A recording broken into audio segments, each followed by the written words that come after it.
coming through when the growth look good on you. Best believe they wanna screw now. I've been trying to climb, devil threw me in the dark. Baby, don't be insecure, you can still go make a mark like blow. Could never let them drain my soul now.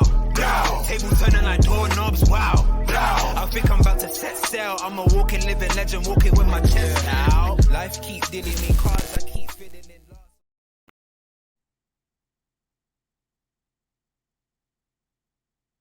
We're back, people. We're back. We're back in the building. We're back in the building. Yo, what is going on, my people? First and foremost, as it says at the bottom, obviously hit that subscribe button if you haven't already. You can tell I've been away for a minute. It's like been locked away for too long. Got the grizzly beard now. You know what I mean? We've been locked away for a little while. Just wanted to give a big shout out to there's so many of you, but especially obviously Jerry, Roms, Ish, Kurdish, Scraps as well, Jamie Phillips, Ends. There's so many of you. Everyone who basically tunes in. I just want to give a big love and appreciation for dropping me messages while I was away, just in the hospital for a little bit. Yeah, man, I proper love and appreciate that, man. I don't think you understand how much that means to me, in a general sense, outside of football. We know we banter, we laugh, we moan, we get angry, but, you know, outside of football, I just want to, you know, show my love and appreciation to all of you guys out there. But we're back, baby. We're back. We back, man. We're back. As I said, hit that subscribe button. I think we're close to 300. I believe we're only like a couple off at this current moment in time. If I'm taking a look, yeah, we're only a couple off. As you guys can tell, obviously, I'm not back to 100%, but I said, you know, it's the Battle of the North tomorrow. You feel me? My guy Jerry hit me up as well today, and he said, you know, he wants to drop a preview. I said, come on, man, I got to be there, man. So I said, you know what? I got to drop this preview for tomorrow's game. Don't know when I'll drop this, by the way. I might drop it tonight. I might drop it tomorrow. But I'm recording it today as of Saturday. So yeah, let's dive into it, man. Let's dive into it. Obviously, we've got Liverpool versus Manchester United. Now, as I said, this is the Battle of the North, bro. This is where the big dogs come out to play, and it's crazy because biggest game in England, to be honest. No other game really comes close to it. You know, the two biggest clubs in England, Liverpool, Manchester United, Liverpool. You know what I mean? You know, the trophy cabinets are looking very similar. I think Liverpool might just edge it at this current moment in time. Manchester United, I think they're only like a 1 or 2, if that, in terms of trophies, all trophies and stuff like that. Obviously, we know Sir Alex Ferguson knocked Liverpool off their perch all those many years ago. And, you know, since then, it's really been Manchester United's party that, you know, they haven't really let Liverpool come to be honest with you. And, you know, the last few years, you know, between Liverpool, Manchester United, it has been more Liverpool in terms of the on-field success, the trophies and, you know, things like that. Liverpool have obviously been, you know, collecting up the trophies. Manchester United they've collected trophies in the last 10 years. I don't know what that number is, to be honest with you. I know Jose Mourinho won a Europa League, won a League Cup as well. I'm sure they've won an FA Cup at some point in time in the last 10 years.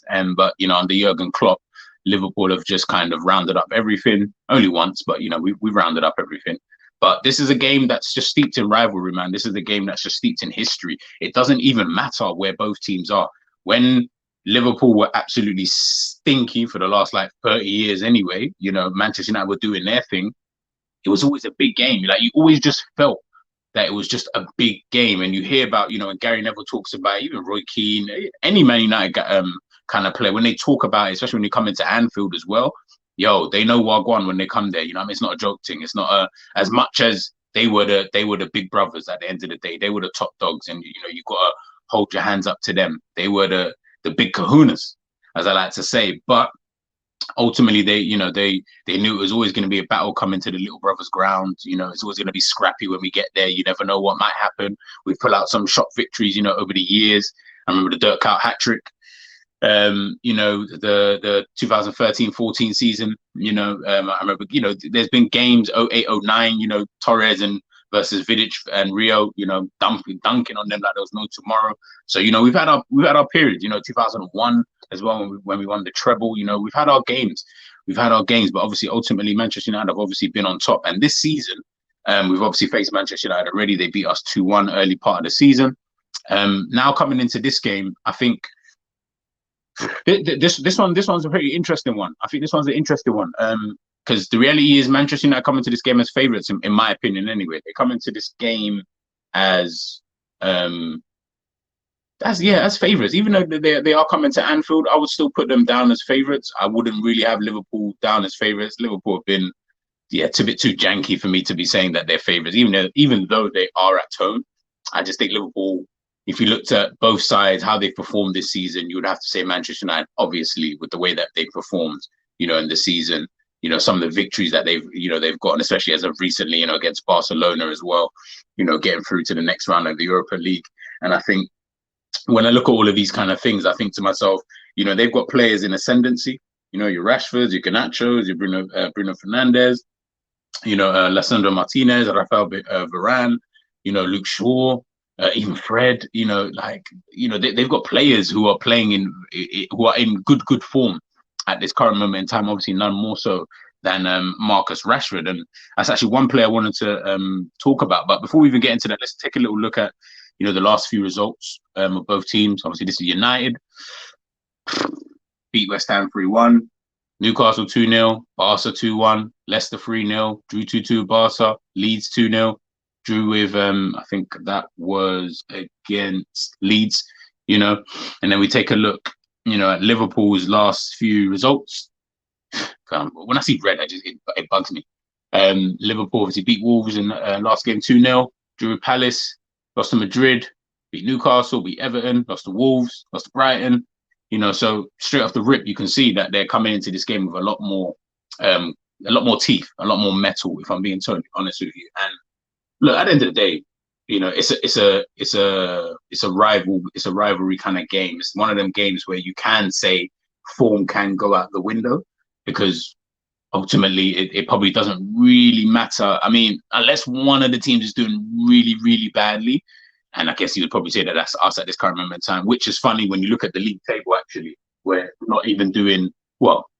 For Liverpool standards this season, well, for Liverpool standards, that you know, Jurgen Klopp has set during his time here, especially in the last 5 years, whether we finish fourth or not, it's been an absolutely shit and horrendous season. Finishing fourth, if anything, is it's kind of embarrassing to a certain degree, because it's almost like that thing of, you know, that thing that you used to laugh at, now you're begging people to get right now, because you know you're not good enough to get anything more than that. And we're seeing teams like Manchester United, Manchester City, Arsenal, all ahead of us at this current moment in time. Newcastle, Tottenham, they're all ahead of us, you know. But I think Liverpool can go 3 points and behind fourth with a win tomorrow. But even getting that win tomorrow, it's bittersweet. It's bittersweet. You know, you'd love to, you want to beat your rivals, of course you do. Manchester United, at the end of the day, that's the scum.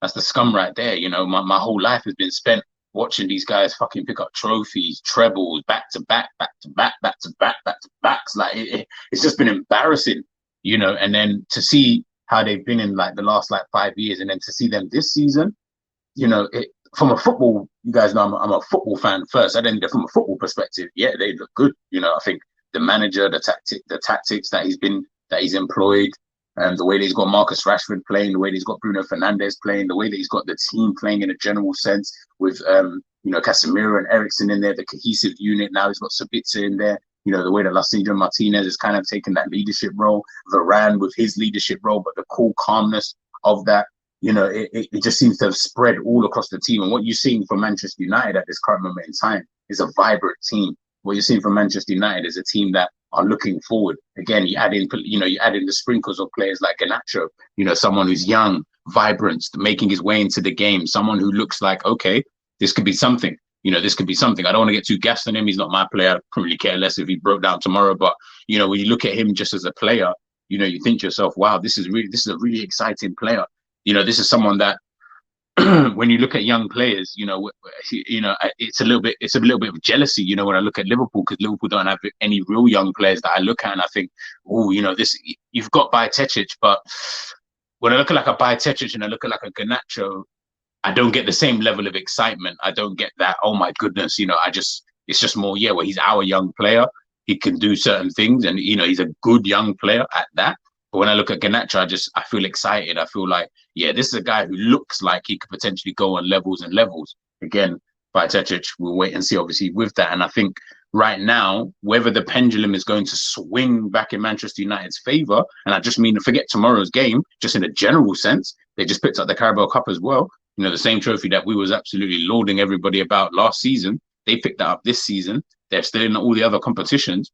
The pendulum might just swing. It might just swing. And this could be a very worrying time, for Liverpool as a football club, especially with everything that's going on behind the scenes, especially with everything that's going on behind the scenes of Manchester United. We've got to be careful. We've got to be careful. Things have to be played out properly because they're already in the ascendancy. We're at the rock bottom at this current moment in time. Get fourth, it really doesn't actually matter because we're still at the bottom. We've got so much work to do as a football club in general that then trying to move and catch up. Now we're in a position where before we were trying to just catch up Manchester City. Now we're in a position where we're going to probably need to catch up Manchester United, especially if they get that level of investment. Not that I'm too worried about the investment. It's just more of the thinking behind the investment and what they can do with that kind of money and the players that Ten Hag is looking to buy because he's a fantastic manager from what he's shown so far, this season. And then you still got to compete with Arsenal, another team with two fantastic managers who are going this way, whereas we've got a manager who's kind of going down, or if people don't want to admit he's going down, he's just on, he's just kind of staying at a medium. He's not going up, he's not going down, he's just there. You know what I mean? He's stuck in the ages, but because he was so good in the ages, it allows him to still stay at that kind of level. But Ten Hag's, your Artetas and people of that kind of ilk, they're going to surpass him at some stage in time. And to be honest, it looks like they're already doing so. So, it's going to be interesting. It's going to be very, very interesting to kind of see, how things kind of pan themselves out. But I want to take a quick look. There's obviously one player, and there's only really one player I wanted to look at, and that's obviously Marcus Rashford. Now, as you can see here, this is stats from this season. Played 39, scored 25, got 9 goals. Scored 25, got 9 assists.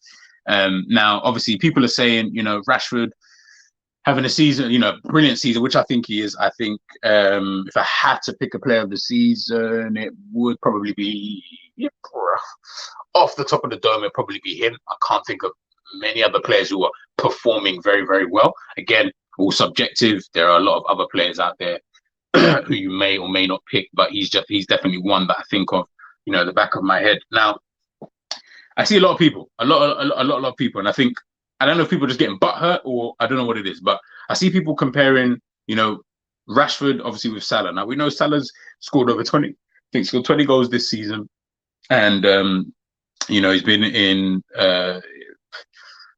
performance-wise, he's been absolutely shit. Stats-wise, he's been excellent.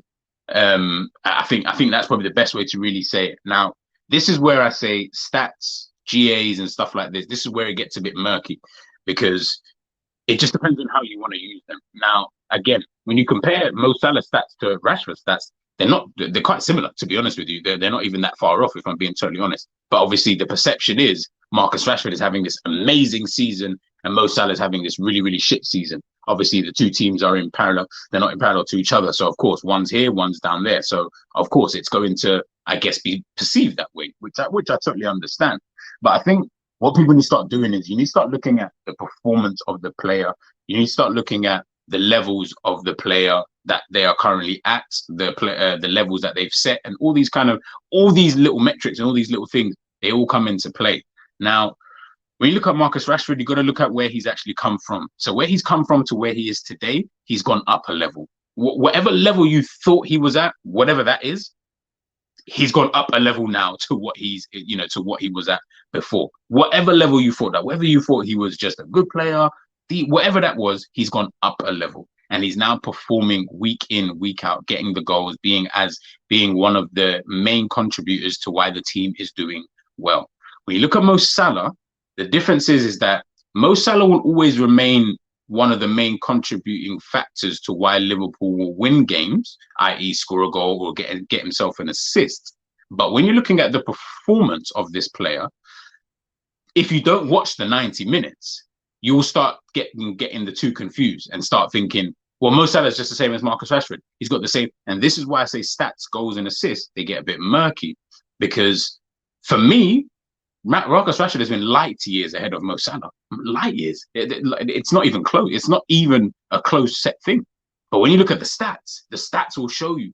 The stats will show you that it looks like it's very, very close. But that's because you're not watching the game. Start watching the games. Then you'll start to realize, I get it. You know what? I understand. Okay, it is a case of, Marcus Rashford is doing so much for the team in terms of the pressing that he's doing, the running in behind, the false runs, the dummy runs, giving himself as an option, not always receiving the ball, and all these little extra things on top of when he does then get into the positions, he's back in goals. He's got 25 goals this season in all competitions. So he's then doing that work. Mo Salah isn't doing that. He isn't doing the other stuff. What he's doing is every now and again, he'll pop out with an assist, and then for 80 to 90 minutes, for 80 minutes of a game, he's just standing there. Whether you blame the coach, whether you blame, it's all irrelevant. It's all irrelevant. We need to stop getting bogged down by the outside factors. Look at the player. Bearing in mind, this is my favorite player in the team. So for me to even say this, it's hurting me right now. But when you're looking at the player and the performance levels that he is setting, it's not good enough. So of course, because of the performance levels that he has set over the last 5 years, which have been at a very world-class level, of course, now when we see Mo Salah, the two are always, Mo Salah and Marcus Rashford, they get similarly compared because you're looking at it thinking, well, both play wing, both score goals, both inverted forward, blah, blah, blah. They're both supposed to be, the main contributing factors to the team, why they win, score, blah, blah, all these kind of different things.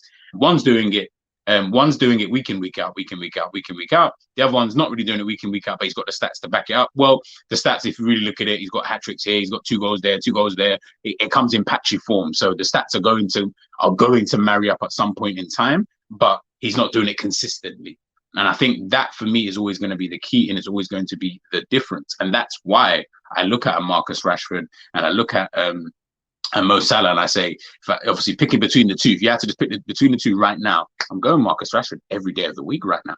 Of course I would, because that's consistency. Mo doesn't provide me consistency. Mo provides me 2 out of 7 games. He might do something crazy, but he'll score 4 goals and get an assist, in that 7-game period.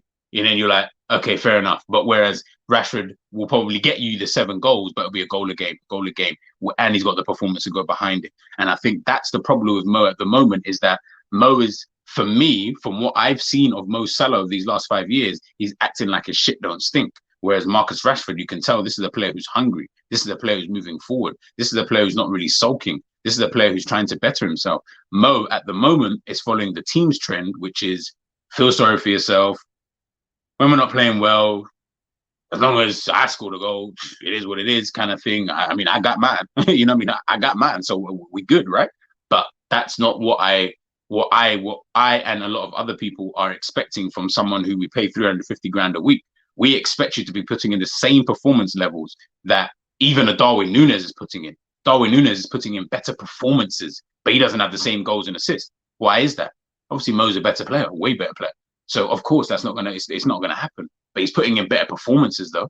So eventually it should happen over time. So and these are the small little kind of things that I think we see. Well, I see when it does come to a Mo Salah and Marcus Rashford. Hence the reason why I think the perception is always like, some people are like, nah, but how come Marcus? I'm not saying he's world class. I'm not going into that debate. That's for everyone else to get themselves into. I'm just saying that he's at a level above what he was currently, or what he was before, when he was, for those 18 months where he was just really poor. And I'm not afraid to say it, to be honest with you. I thought getting a move away would be the best for him. I didn't think staying at Manchester United was going to be good for him. I didn't know that Ten Hag was going to come in and do what he did. Didn't know Ten Hag was that good of a manager, but clearly he is. And fair play to Manchester United and fair play to Eric Ten Hag, because he's come in and he's shown that. I hold my hands up to that straight off the rip. because I didn't think he was able to get someone like a Marcus Rashford, someone who's down in the dump, someone I was looking at, I was thinking, brother, you need to just leave not leave, but you need something fresh. You need something new. But maybe Ten Hag, again, I don't know Manchester United. Maybe Ten Hag has provided that. Do you guys kind of see why I'm always getting onto Liverpool and why we need something fresh?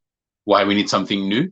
Because maybe there's a trend there. I don't know. Who am I? You know what I'm saying? Don't shoot the messenger. But ultimately, new ideas, fresh ideas can only help in the long run. So we'll wait and see on that. But, you know, it is what it is when it comes to that.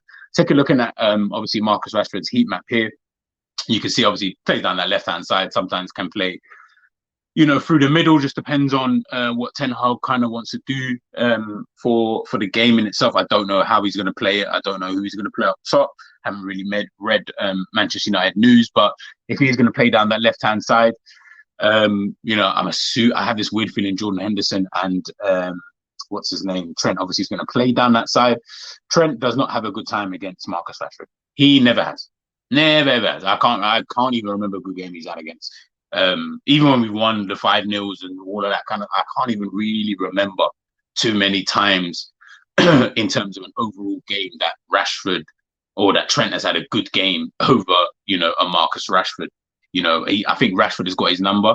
Don't know what it is. From the first game I ever saw Trent up against Rashford, and he just got dunked on like there was, you know, he was like spaghetti legs. And ever since then, it's kind of been the same, to be honest with you. Rashford will relish this kind of challenge. He knows Trent. He knows what Trent's about. He knows what Trent's strength is. And with the ascendancy that Marcus Rashford is in right now, Trent's going to be worried. He's going to be shitting himself thinking, I didn't really need to face him right now. Now, maybe wasn't the best of times. This is where my right central midfielder is going to come into play. Whoever that is, I think it's going to be Henderson. I don't know what the team's going to be. But this is where Henderson might have to come into play, or whoever's playing down that side, to be able to help him out in this kind of situation. Because if you don't, it's going to get very, very long. It's going to get very, very long, very, very long. You know, we're looking at Manchester United's kind of like build up. You know, they kind of build up in this, you know, 2-3 kind of, you know, 5 kind of formation. I say 2-3-5. I'm saying, you know, 2 at the back there. Obviously, you've got your wing backs. Now, what I find interesting, you know, about this formation is that obviously this is when they're building up with the ball. And obviously Eriksen, I believe, obviously is still injured. So let's say Eriksen's position will be replaced with Sabitzer as an example. I don't know, again, how they necessarily go into play. When you look at this, what I like about Manchester United and what Liverpool are going to have to be careful of is Eriksen's position and Bruno Fernandes's position. Now, Bruno Fernandes obviously is fit, so he will play. They like to drop, and they drop into these half spaces. Liverpool need to be careful that they've got players who are picking that up. Because if you don't, and you get someone like Bruno Fernandes dropping into these half spaces, or Eriksen, aka Sabitzer, aka potentially Casemiro in those positions, who's another player, if you do not pick those kind of players up and you let them wander, they're going to have a field day in the middle of the park. And that's exactly what they want, because then players like Rashford, whoever's up top, whether they got Garnacho up there, Anthony on the right-hand side, those players then become active, and it is a trigger point for them. If you do not look at those players and have a plan, I don't know what that plan could potentially be, whether you get a man marking kind of system, you know, in the middle of the park, whether it's as soon as Bruno or Sabitzer / whoever's playing in that position, as soon as they get the ball, you know, it's a trigger point for the team. If you do not sort that out, they will have fun there. I can promise you that. I will promise you today, they will have fun with that. And that's not what you want, because those players I've got way too much quality to pick out these passes, especially Bruno Fernandes.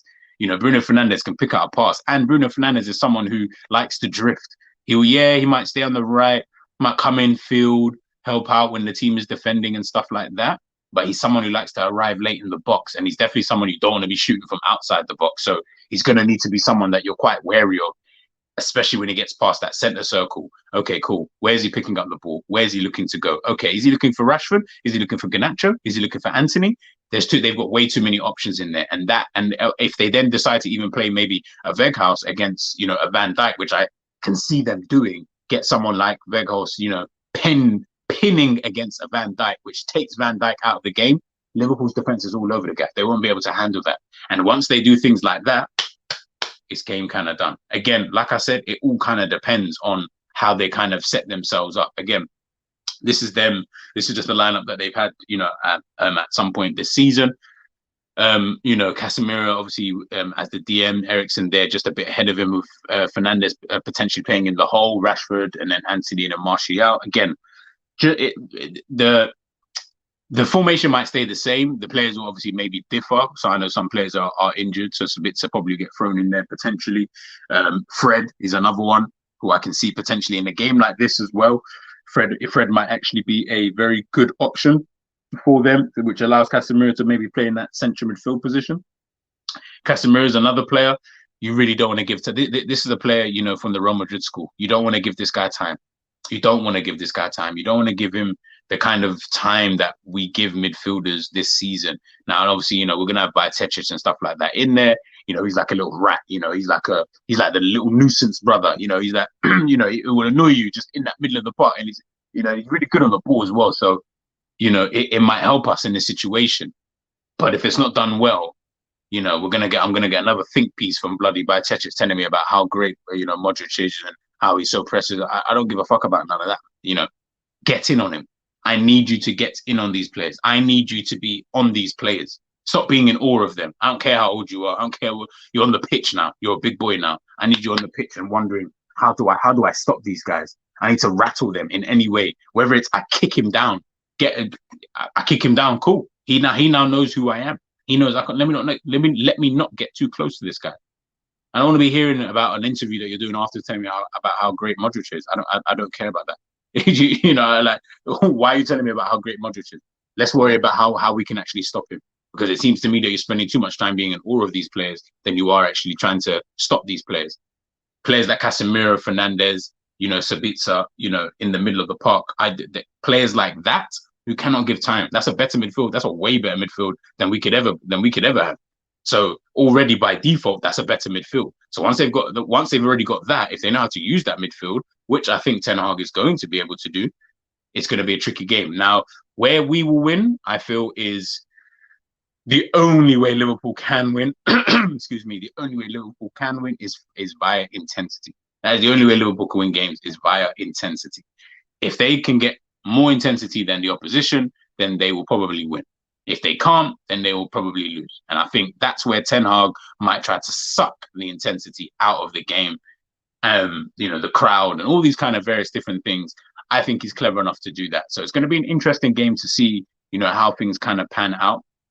But we'll wait and see. Like I said, it's the battle of the North. It's the battle of the North. Do I think Liverpool are going to win tomorrow? No, I'm going to go over 2-1 Manchester United win. But that's just my thoughts. Things could change, lineups, performance, so many different things. I mean, we don't know, man. It's just a guessing game. But I think Manchester United are the better team. So I would, if I had to put my money on anybody, it would have to be on them by default. But, things could change tomorrow. Things could definitely change tomorrow. So obviously, we'll just have to wait and see. It's going to be an interesting game, though. It's going to be an interesting game. A lot of top players are going to be playing. Who's going to have a good performance? Who's going to stink? Let's wait and see, man. Let's wait and see. But look, guys, that is my preview done for the game. Obviously, I've been away for a while. I said, I just wanted to come back and just shoot a video, see what everybody's saying. Leave your comments, score predictions, team lineups, all of that jazz. Leave it obviously in the comments below. Like I said, pick up my guy Jerry, Roms, Ish. I hope those guys are well.